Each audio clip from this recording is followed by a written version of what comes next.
And another one done.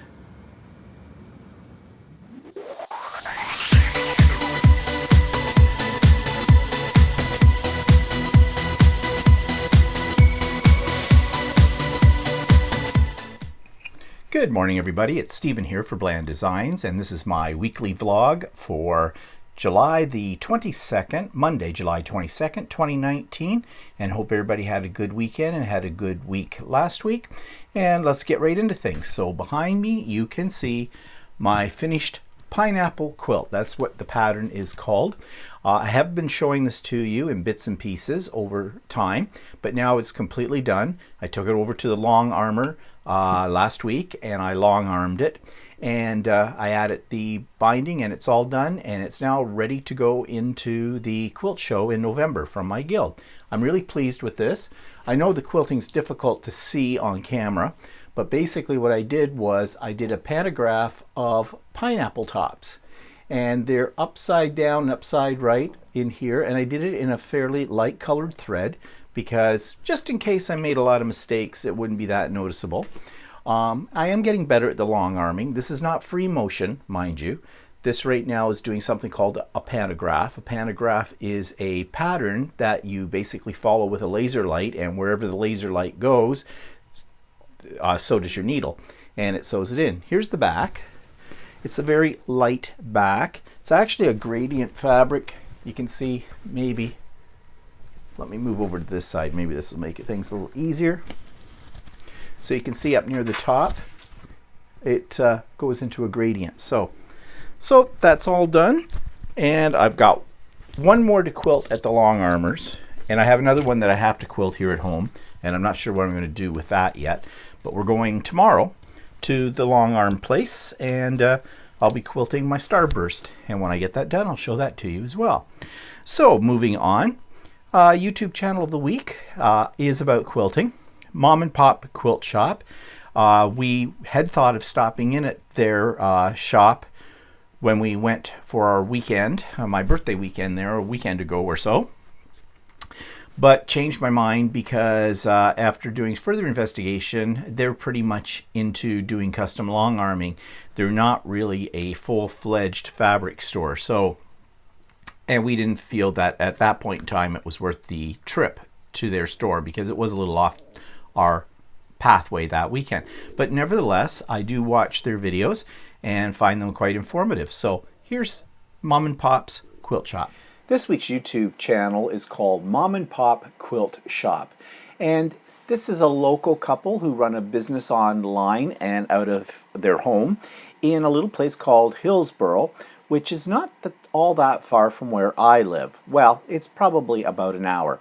In fact, we were going to go up and have a visit with them when we went away on our longish weekend during my birthday, but they are principally a long arm quilting service, so really they didn't have anything that I was looking for on that particular day. However, they do have a lot of interesting videos on their YouTube channel. You can see how to do long arming. She shares, Mom, as she's called, she shares different techniques and patterns and projects that she's working on. And it's just generally a really friendly YouTube channel that makes you feel right at home. So if you're interested in seeing how long arms work, if you're interested in new patterns, new techniques, then check out Mom and Pop Quilt Shop. So the link for Mom and Pop can be found in the show notes below, as is Stephen and Walter live from this week. You know, we missed the week before because we were away, but we made up for it this week, and our topic this week was stupid things people do. So if you've ever done anything stupid, or you've seen a stupid person doing something, we've probably talked about it on Stephen and Walter live this past week, so you might want to check that out. Also, you will find two new Idiot Quilter episodes. Episode 48, which is our quilt fabric shop hop, I call it. So we went to about 10 different fabric stores, and I show you the ins and outs of those to give you a sense of what these places were like. And the follow-up video to that is the Quilt Fabric Haul, episode 49, where I show you all the stuff I bought over $1,300 worth of fabric, actually. So if you're curious to see what $1,300 buys you in quilt stores, then check out episode 49 of The Idiot Quilter. And of course, there's a link to this week's book, which we'll come to in a minute. So that takes us to what's pissing me off this week. Well, not a lot. And this may seem a little bit minor to you, but I'm sure if you have ever put up a YouTube channel, you will understand what I'm about to talk about. Yesterday during Stephen and Walter Live, someone came on and basically said, I don't know who this person was. I have never seen them join in on the conversation on Stephen and Walter Live before. And they made just a simple statement. We were talking about something, and I guess they were getting bored with our topic and wanted us to move on. So they put it in no uncertain terms, change the topic. Now, to be fair to them, I don't know this person. When you write things, you know it's left to interpretation because you don't have the visual cues that you usually get when you're talking to somebody face to face. You know, to see if they're being funny, sarcastic, or if they're serious about it or whatever. But it kind of irked me a little bit. Why? Because it's not their YouTube channel. It's my channel. It's my show. It's my rules. It's as simple as that. If we're talking about something you're bored with, or you're bored with one of my videos or whatever, you are absolutely free to disconnect from that video and go somewhere else that's going to interest you more. There's nothing stopping you from doing that. You're not tied down in a chair and forced to watch and listen to my YouTubes. And you have absolutely no right to try and take control of my YouTube channel. And one of the things you might not know about me, if you don't get the sense of it, I like to be in control. If it's my project, I'm in control. And I don't care who the person is. They're not going to hijack me and walk all over me. But you know, it's a bigger issue. That was one little comment, okay? And I handled the comment right there on the spot. I said, you're fine. If you don't like what we're talking about, go off. Go somewhere else. Turn us off. It's no sweat off my behind, right? It's not. But the bigger issue is, and you see this a lot on YouTube, if you read the comments on other people's YouTube's videos and that, you will see a lot of people have an awful lot to say about how a channel should be run. That's not their prerogative. They can make constructive criticism, and that's okay. And you've heard me talk about constructive criticism before. Don't mind it at all if it'll make the experience better for my viewers.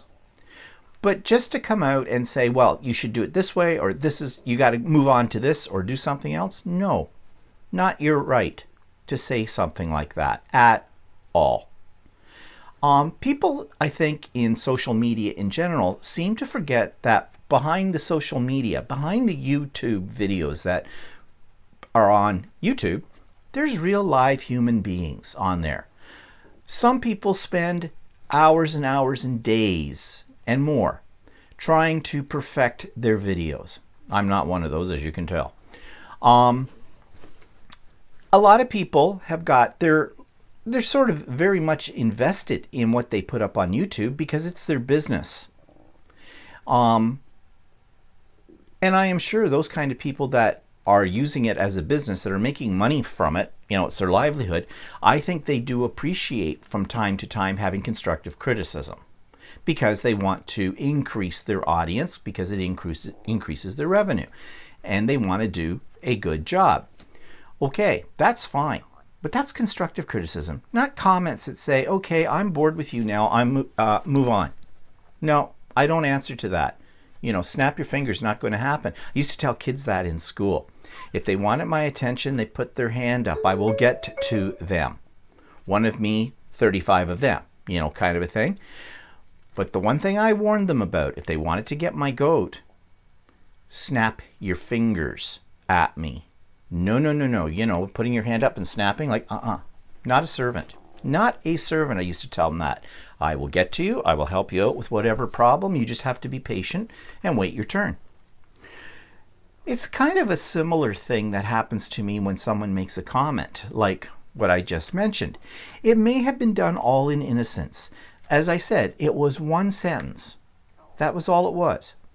But it was like snapping your fingers at me.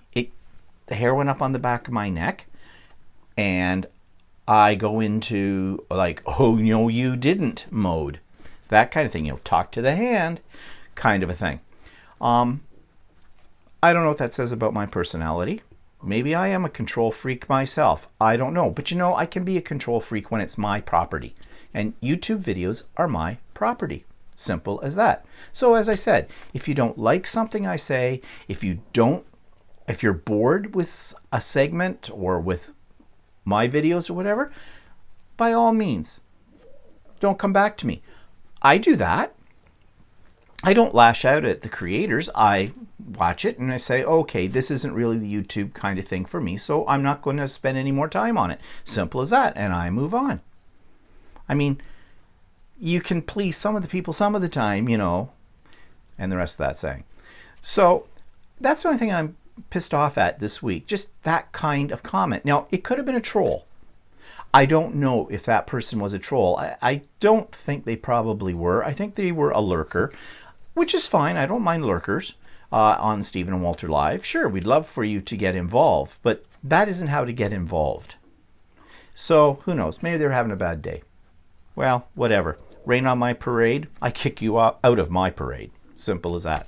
Okay, moving on. Product reviews. I have nothing. Yeah, can you believe it? I've got nothing. I bought some fabric at the sale on Saturday, which I'll talk to you about in a minute, but really, I have no new gadgets to show you. Maybe next week. Who knows? Okay, book reviews. Oldie but a goodie. Called memory folding. Now, if you're into origami, for example, Japanese paper folding, you probably would really love this.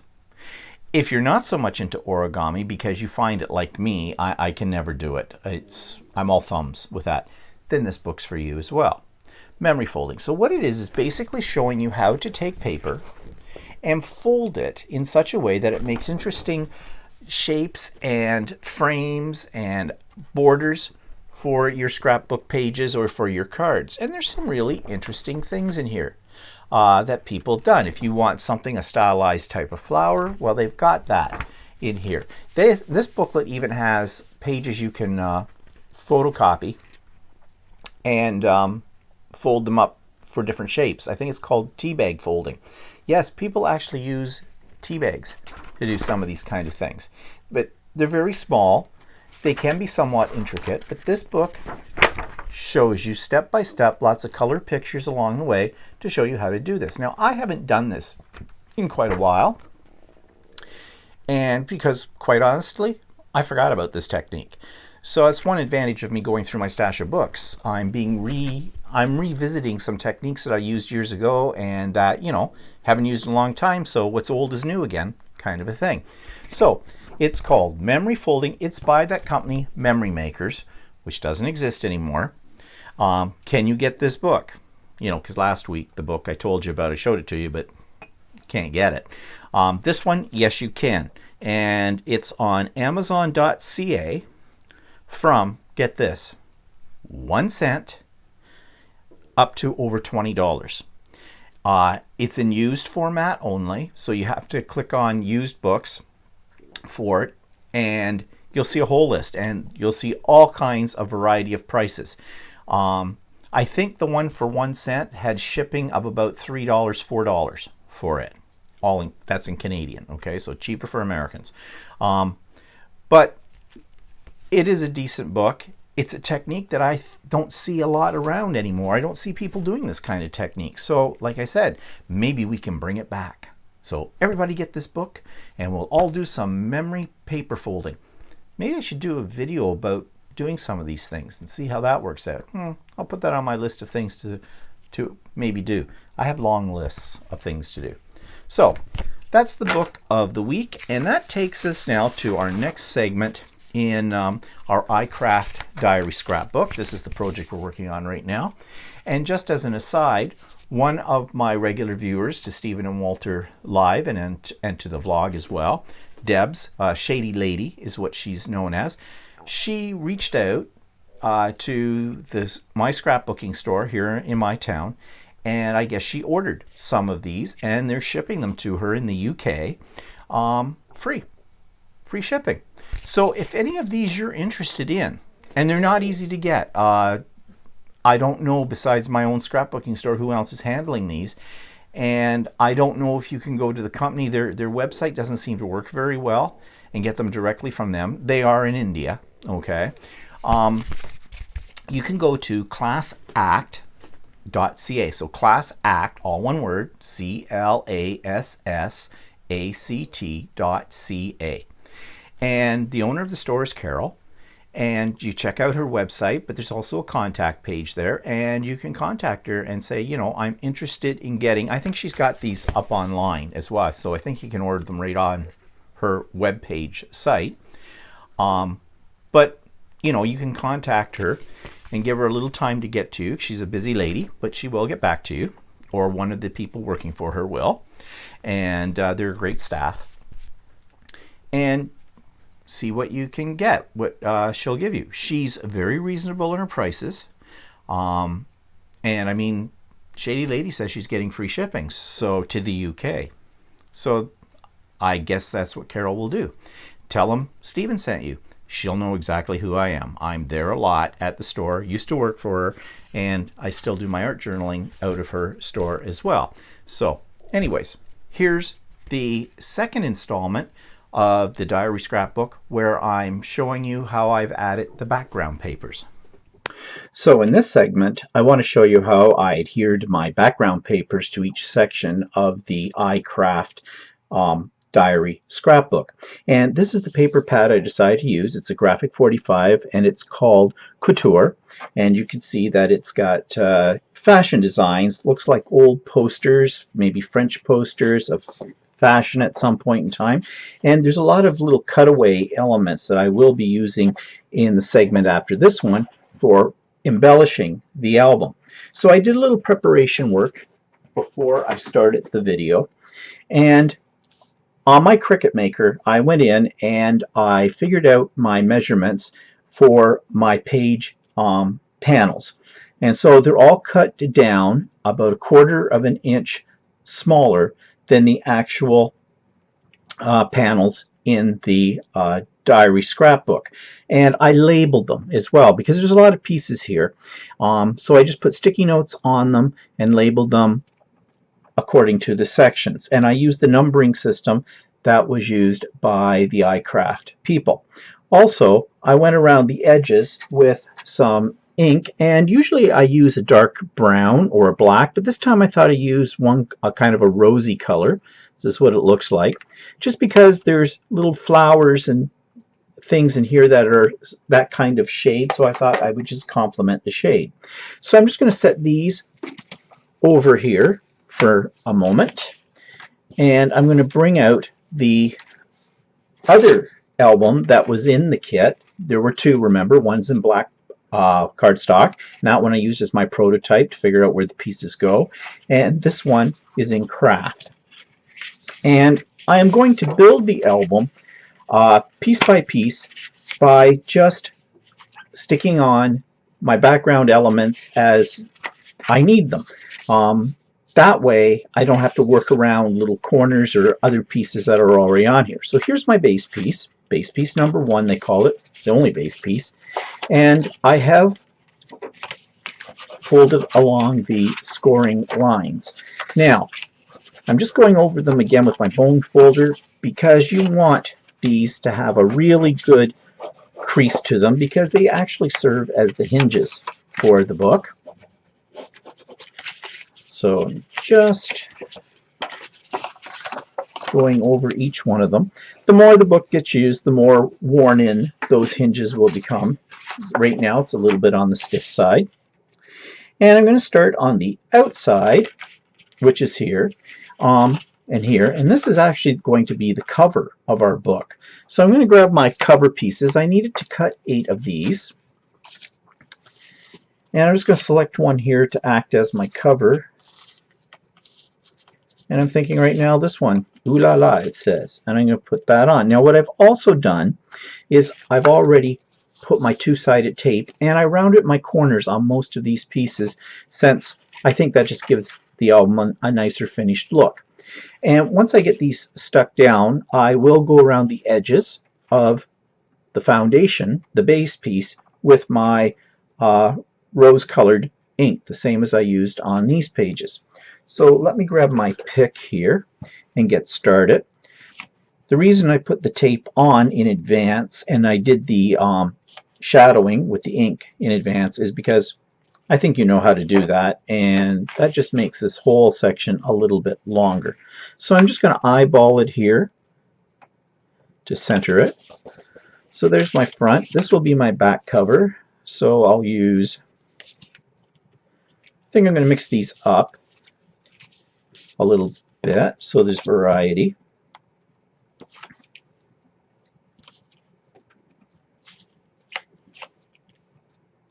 Now, of course, if you have fingernails, you'll probably be able to get the double-sided tape off without any problem. Make sure I've got them going the right way.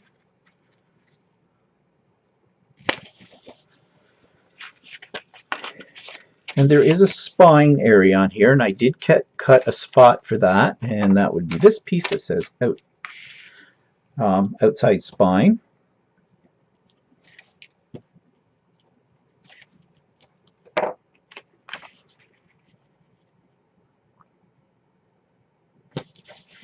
Now you could use wet glue. Now I do have a spine here, but that's very thin. I think I might, when it comes time to embellish this, I might go over this with either some washi tape, or I might add a little bit of text on here too. I don't know yet. I'm going to save that for the embellishment segment. Right now, all I'm concerned about is just getting this assembled with my background papers.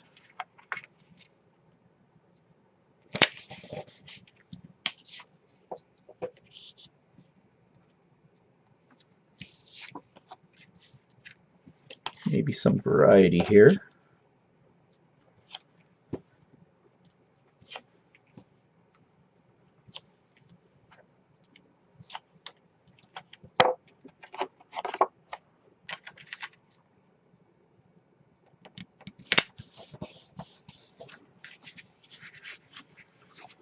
So there's my outside. Now my inside, if I get this to stay open,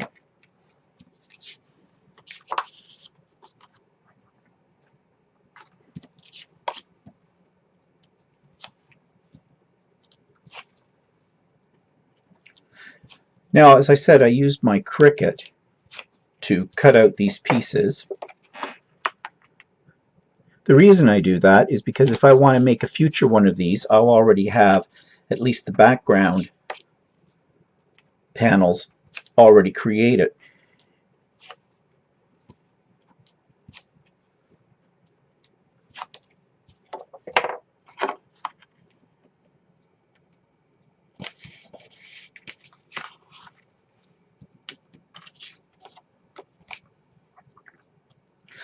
I didn't put a lot of thought into which sheets of paper I wanted to use from that pad.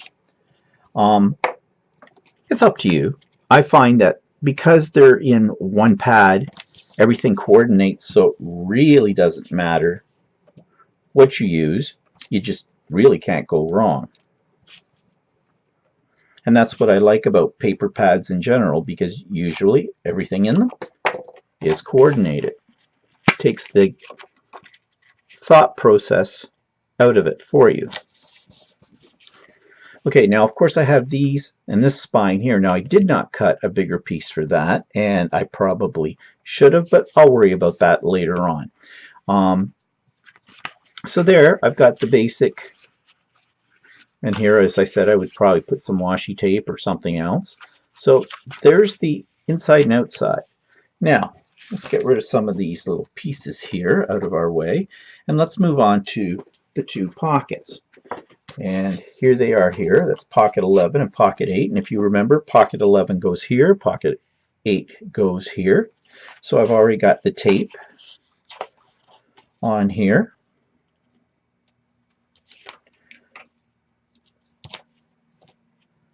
So I'm just going to assemble these. Make sure I've got this folded out so my sticky is in the right position. And I'm just going to line this one up with this score line. These are a little tricky, I find. I'm probably doing it in a very awkward way. But I'm sure you can. Okay, let's get this right. Actually, I can probably line it up this way. I can see it a little better. I find the score lines are very difficult to see, so I just thought of an idea here. Nope, that's not it. You could take a pencil and lightly go over each of the score lines so you can see them better.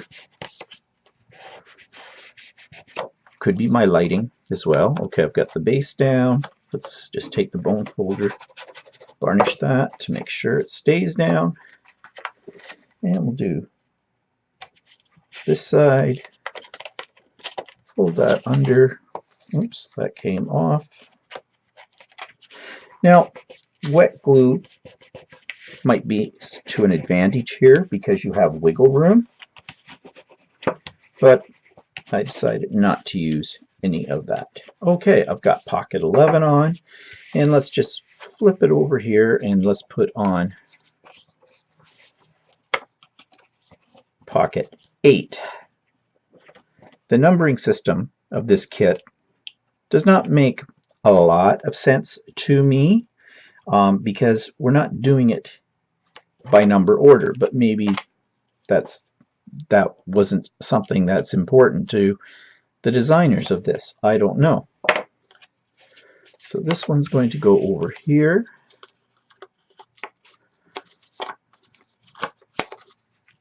Again, I'm lining it up with the score line on the edge. That would be the actual spine of this album.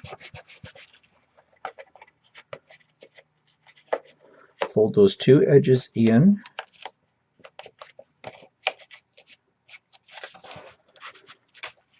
And there we go.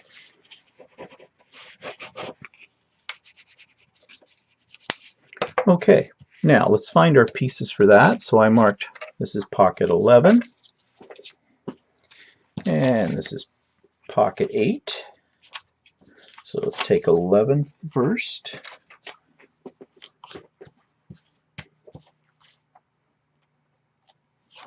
Take our tape off.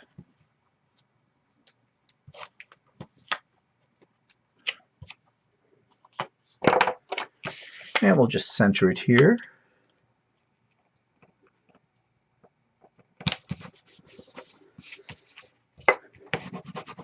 And varnish it. And pocket 8.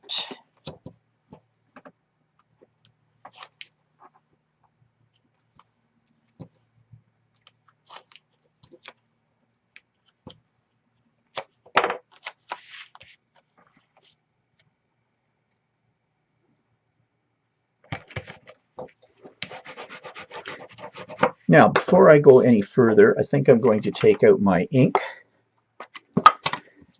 And I think this might be a good time to go around the edges of the base piece. If you've seen some of my other videos about doing the iCraft kits, you know I like to do this to all of them because I think it just gives it a little bit more dimension. And as I said, I usually use a dark brown color or a black for this, but I just thought I'd try something a little different with this one since there's a fair amount of this rosy color in this particular paper set. I probably should have did the edges of these pockets before I installed them, but it's okay. Let's just check around the outside.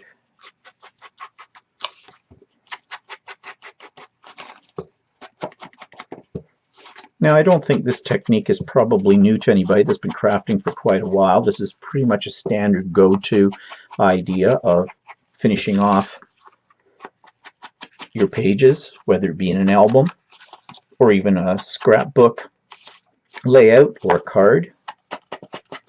You just want to make sure you use a permanent ink, a pigment ink, for example, as opposed to a dye-based or water-soluble ink, because this is going to be handled by people, and moisture on their hands can activate the ink and make things a bit messy. Okay, we've got that done. Let's clean up a little bit. Oops, losing things off my table. Now, let's do the flaps in here. So again, here are my flaps ready to go. Now, I think what I'm going to do with the flaps is I'm actually going to put their background papers on first before I fold them in. The reason being is you know that these all cascade down. It might be a little awkward. I think it might be easier if I do it this way. So let's just lay them all out here, assembly line format. And those are the wrong ones. Wait, do I have this? Where's the rest? Oh yeah, here they are. Trying to think, where did the rest of them go? Okay.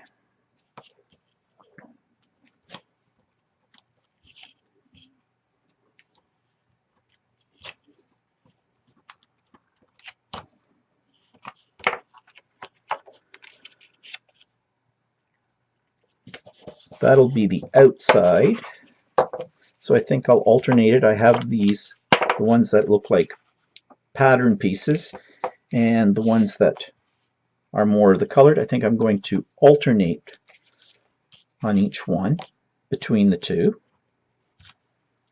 Don't have to, but that's what I'm going to do.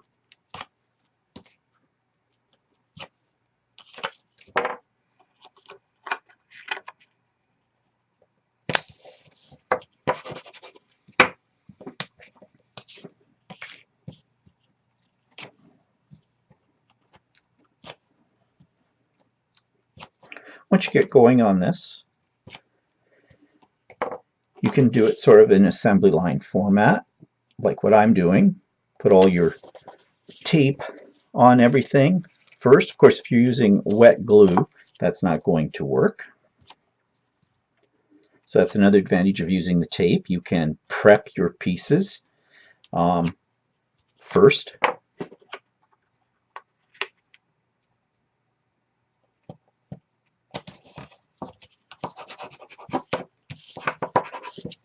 And make sure everybody is stuck down, and let's flip them over.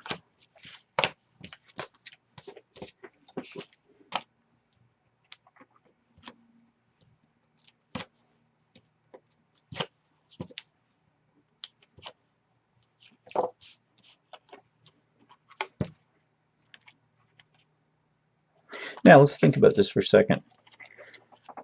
Not that it matters that much, but when you flip it up, yeah, so you want the top. If you've got a pattern that's directional, you may want the top to flip up so that when this is opened, that's facing the right way.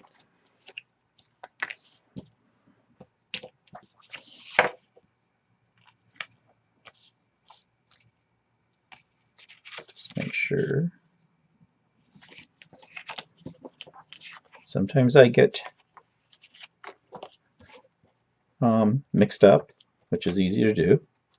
I mean, is it the end of the world if you got one in that looks a little upside down? Not really, because you're probably going to put something over top of it anyways when you embellish it. But if you're picky, you might not want to have that way. Okay. Just make sure I got these in there. Yeah, okay. This is what I want.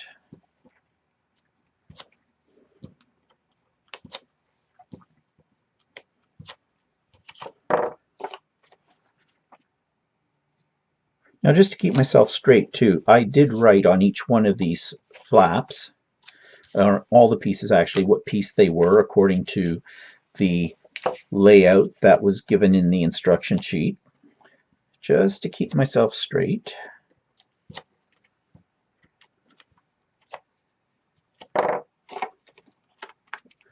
And of course I wrote them on the inside so that they would be covered up by the background papers.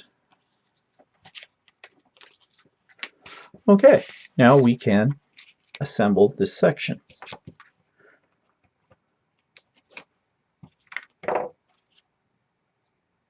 Uh-oh. No, wait. How do I want this? Yes, this is... No. My tape's got to go on the other side. So, actually, I want to start with... I may have mixed this up, but that's okay. Let's line this up. Now, they just fit between the score lines. You'd want them to go over the score lines because then the booklet won't fold up properly. Okay, so see here what I mean? I got that upside down because I wasn't paying attention, but that's okay. Not a problem. As I said, there's going to be things on top of these, so I'm not going to worry about it. Best laid plans of mice and men, as they say.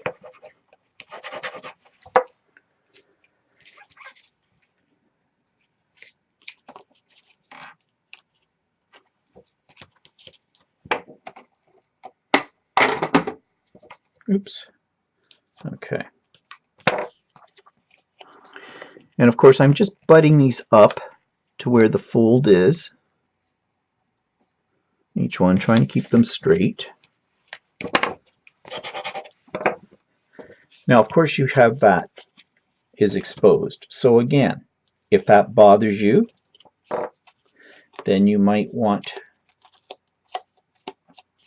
to put some washi tape or thin strip of the background paper on that. I don't know what I'm going to do. I'll wait until I have this finished and come to the embellishment, and I might put something else there. Okay, there they are. Yes, they're upside down. Does anybody notice? Not once I get embellishments and things like that on it.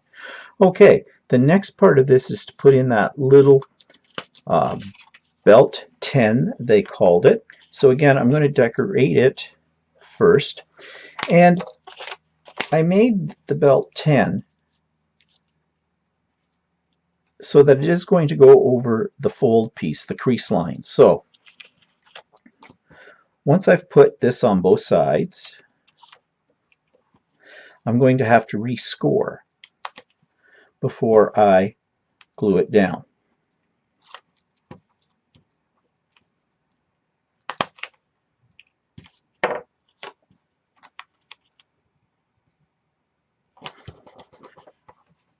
Oh, and one thing I didn't do, and I'll come back to that, is I did not go around the edges of the foundation pieces of the flaps with my ink. Now, just realize something. If I put this down, that's going to get stuck there. So, I'm going to hold off on that piece. I'm going to get out my ink.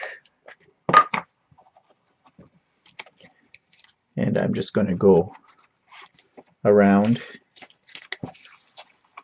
each of these flaps. Now, if I'd been smart, and I wasn't, I would have done this before I stuck these down. It would make it a little easier to do.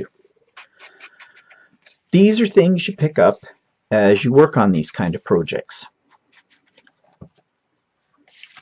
Now, if I was to do another one of these, I would do this in advance before I glued it down. It just makes it a little bit easier.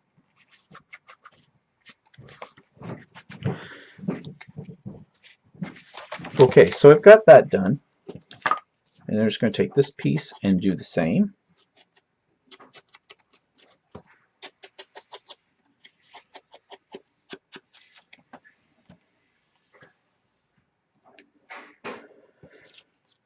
Okay, then we're going to stick this down.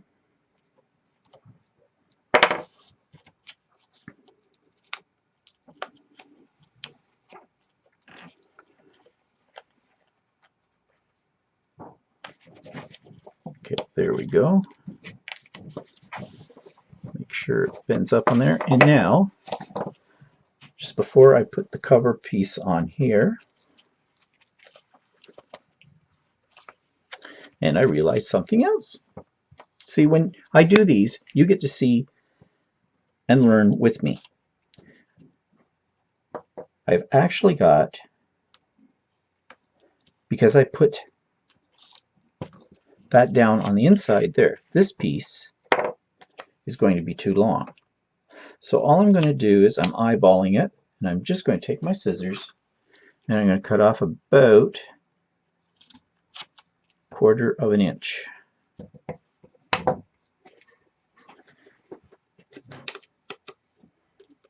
That should be enough. Yep, that'll work fine. So there's a little bit of making this up as you go along. Okay, so that piece is there. Now, talked before about how am I going to make that stay down. I think there should be a little magnet there, but we'll come back to that when I do the embellishing. All right, so now we're moving over to the 2 flaps that go here. And I'm going to do the same thing again. Take these, and we're going to add, before I put the paper on this time, I'm just going to do the edges.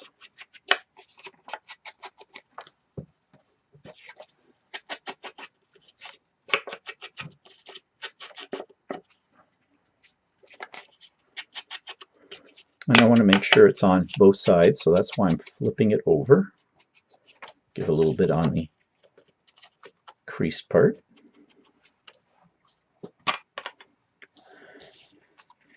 And now, what do we got here? I put these all the same way. Yep, so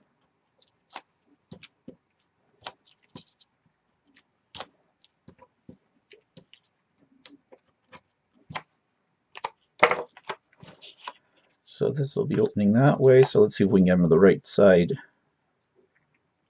the right way this time.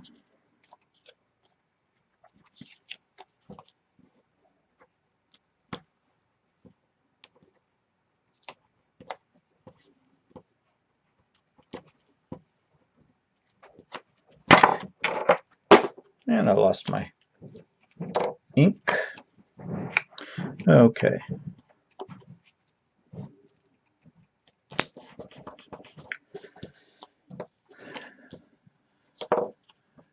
And did I do it again? Oh, I did. You know, you think I'd learn. Actually, this can go on the bottom. I can save that one. Yes. Okay. So let's put that one on.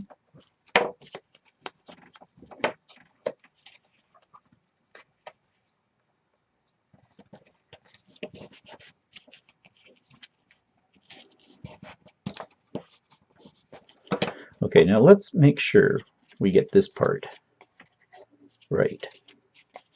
It's going to go that way, so, okay.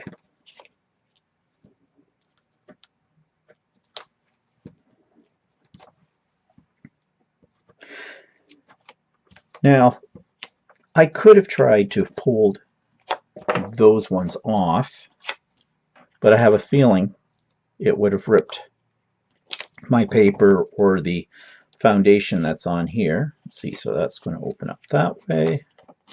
So this one's going this way. So I didn't want to do that. And that's where wet glue may come in handy. You could probably get it, pull it off without ripping the paper, and then re-glue it. If the glue had not dried yet. Okay. Pull off the spine piece, or the hinge piece, I guess that might be called. And let's line it up with this one.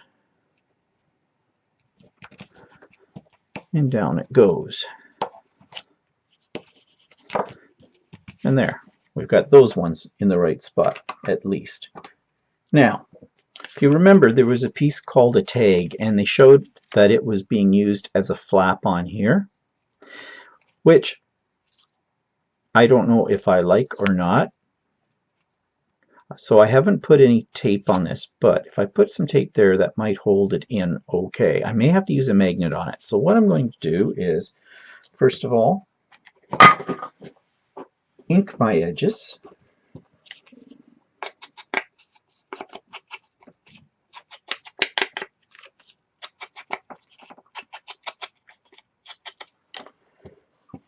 And I did cut some pieces to go on here.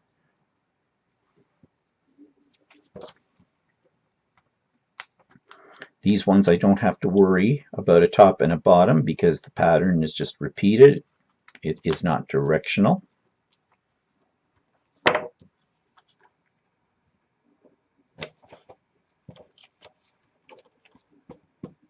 And the back half.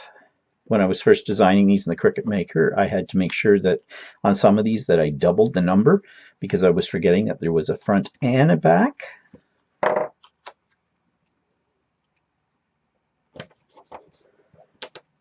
And I'm just going to take a little piece of the tape. Where's my tape? Put this along the bottom, about an eighth of the inch of the way up from the bottom. Let's close these and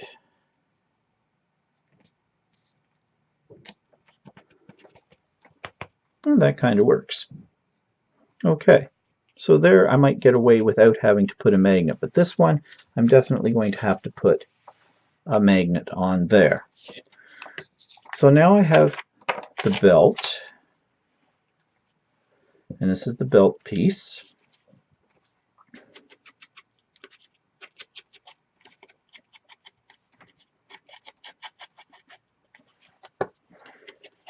And one thing I have not done with this, and I should do this, no, I'll wait till I get the paper on it because it's going to have to be rescored because my little paper pieces here are going to not be scored and they're going to cover the score lines.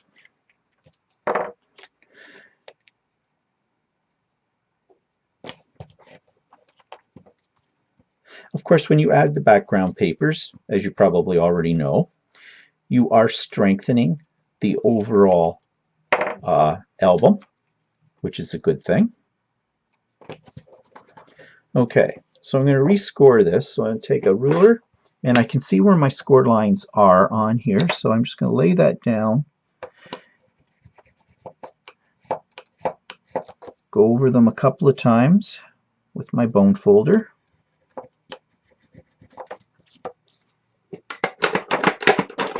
And put that away, and we should be able to carefully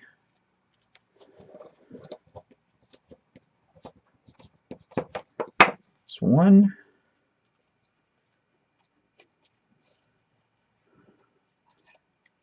and there's the second one. Okay, so there's my band. So let's close this up.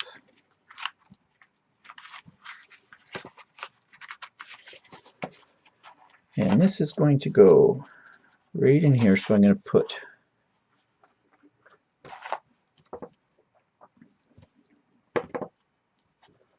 make sure I've got this. Yes, so I want it on this side. See where my score lines are. And there goes my clock. I've put a fair amount of tape on here because I don't want this letting go.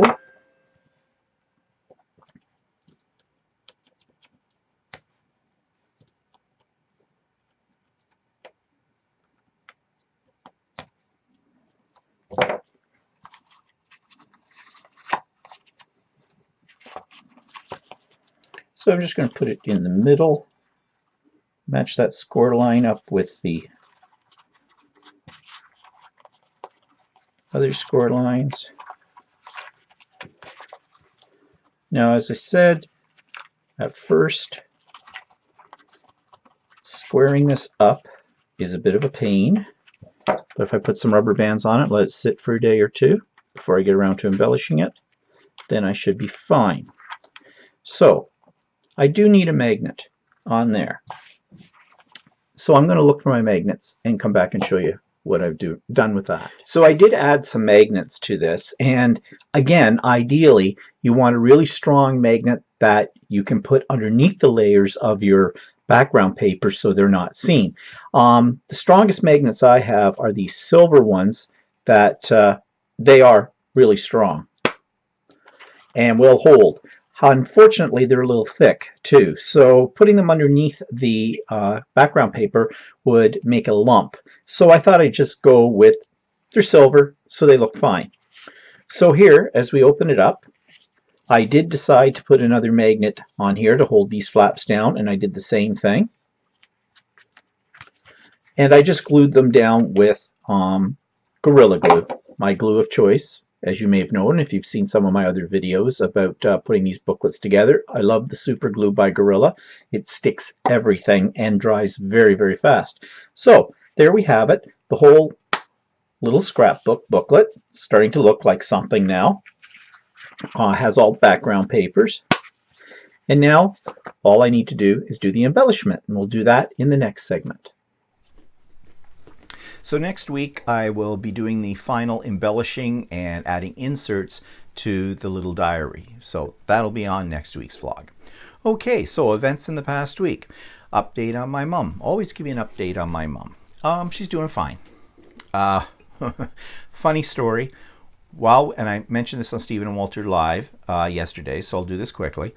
While we were away on our weekend birthday trip, on the first night, I think it was, or was it the Saturday night? Either Friday night or Saturday night, my cell phone goes off and I look down and I see that it lists Strathaven. Strathaven is the name of the nursing home my mother's in. And when I see that come up on my phone, I panic because I'm thinking, oh God, she's fallen, she's hurt herself, she's in the hospital, she's dead.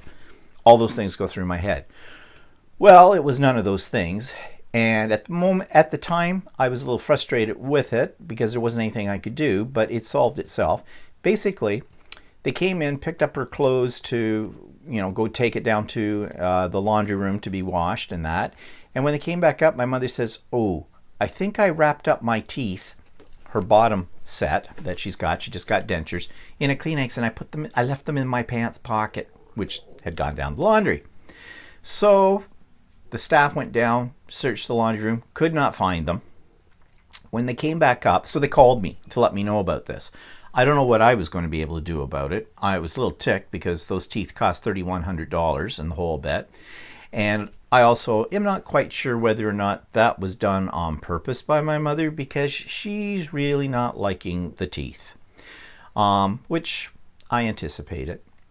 But anyways, I said to them, did you check in her drawers? Did you check in the bed amongst the sheets? Because she has lost a couple of things, like the remote control for the TV, and they've been rolled up in the sheets in the bed. So they said they would check that and let me know. So about 5 minutes later, they called me back. Well, they found her teeth. Yay.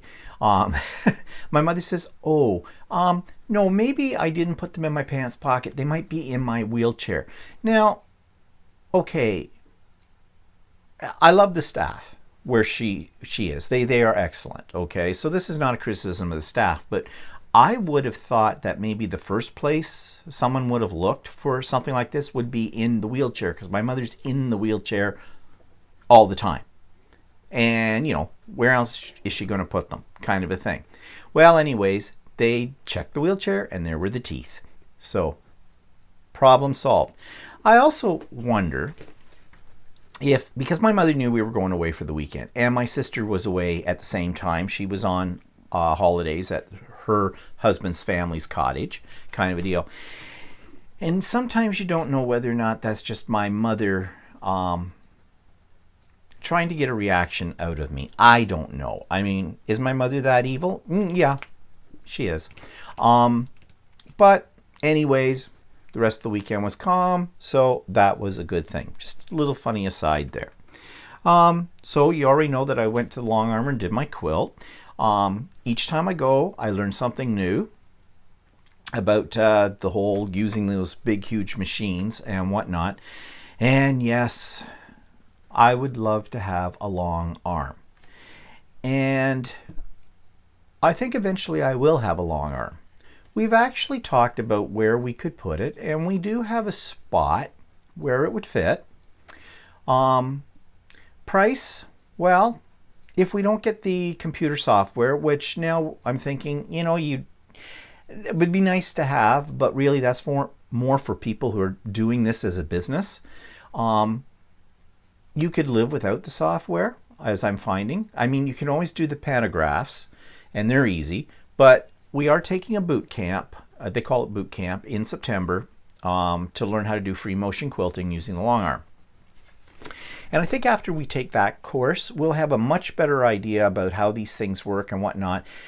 And then we can maybe talk about investing in one. But it's still a lot of money. It's $12,000 to $15,000. So, you don't want to have long arm remorse, as I was told by one lady in a store. You want to make sure the one you select is the one for you. And, I've watched some videos about picking out a long arm, and the suggestion is you go to a lot of quilt shows where there are suppliers of long arms and try them all out and find the one that you like best. And we've tried a few out, and we are leaning towards one particular brand only because, well, actually two different brands, only because support for them is really good. Like if anything goes wrong with them. But that's down the road.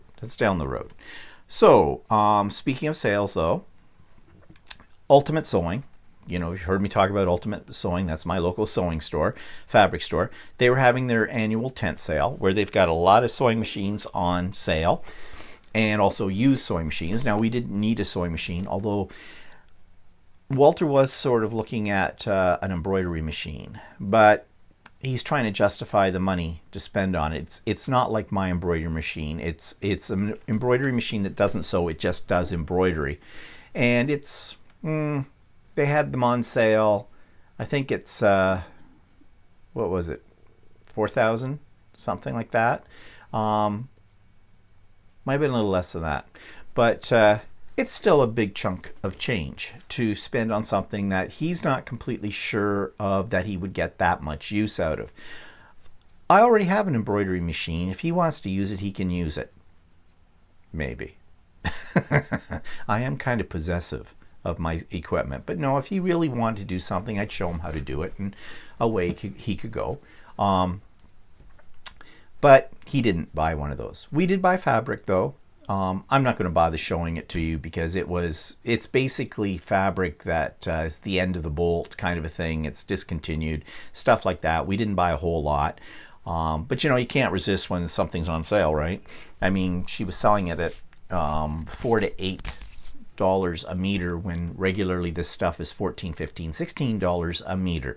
So I bought a little bit. It's in my stash. I'm running out of room.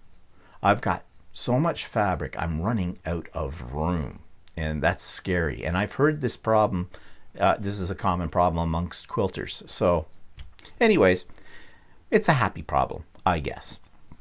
It just reminds me of the days when I first got into scrapbooking and all the paper, and I still have a ton of paper, and I just wanted more paper.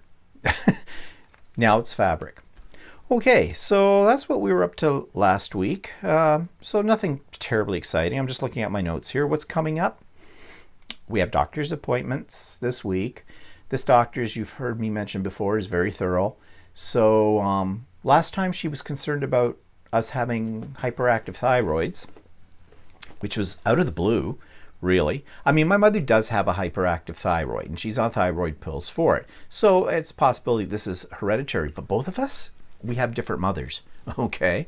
And it just seems strange that when we went in for a blood work last time, that both of us, it came back this thyroid, not one or the other, but both of us. Walter puts it down to the fact that we had just gotten back from Australia and the long flight and the stress of all of that and whatnot, and that's what was doing it. So we'll see what the blood work results. Actually, Walter's already looked at his blood works, because there is a program where we go to get our blood work done, where you can go online and see the results. And he did. I haven't done it with mine because I don't understand what any of that stuff means. And he had a lot more tests done on his blood because he's got some other issues that I don't have. But according to what he saw, his thyroid is fine. So I'm hoping mine is as well. I mean, yeah, you get older and your health, like I'm in good health. I feel fine. I don't have any major not good problems and everything. Never have. I never get sick. Knock wood, cross my fingers, don't want to jinx it, okay? So, I'm 62 years old. I feel like I'm only 60. Or as I like to tell people, yeah, I've got the body of a 20-year-old, and they want me to give it back because I'm abusing it. But whatever. So we'll see. I'm not used to going to the doctor every 3 months. My old doctor, it was like every 3 years, practically. So this one, she's younger. She's, my doctor was 1,000,000 years old, my old one. So she's, gung-ho and up there and doing all they can for you. I still don't have a lot of faith in the medical field. I still think they're only one step from the Middle Ages and from bloodletting. And I think most of the medical stuff is controlled by the pharmaceutical companies. And I don't think I know. Especially, she's a bit of a pill pusher. I don't like taking pills if I don't need to. So, the thyroid thing, what, another pill? Of course, she'll want to send me to a specialist. She sent me to a specialist when she thought I had a heart murmur. First time in over 60 years that any doctor ever said to me they thought I had a heart murmur. And she still doesn't know. I went and had ultrasound done, as you know, because I talked about this back 6 months ago. And basically, the findings, she says, well, I don't know if it's a heart murmur or you have a leaky valve. And then she just basically said, well, we won't worry about it unless it starts giving you a problem. What kind of problem? You're dead. Okay, that could be a problem. Maybe. I don't know. Maybe not such a problem for me, but I don't know if it'd be a problem for other people or not. But anyways, so I digress. How do I get on all of this? I don't like doctors. I don't. Just in general, poking, prodding, popping pills, I just don't like them. And I don't think I'm alone in that. Okay, before I go on to this as being what I'm pissed off at, let's end today's vlog. So that's it. Nothing else is coming up that I can speak of. So we'll see you for Stephen and Walter Live next Sunday, 4:00 p.m. Eastern Standard Time. And I'll see you on my next vlog next week. Have a good week. Talk to you later. Bye-bye.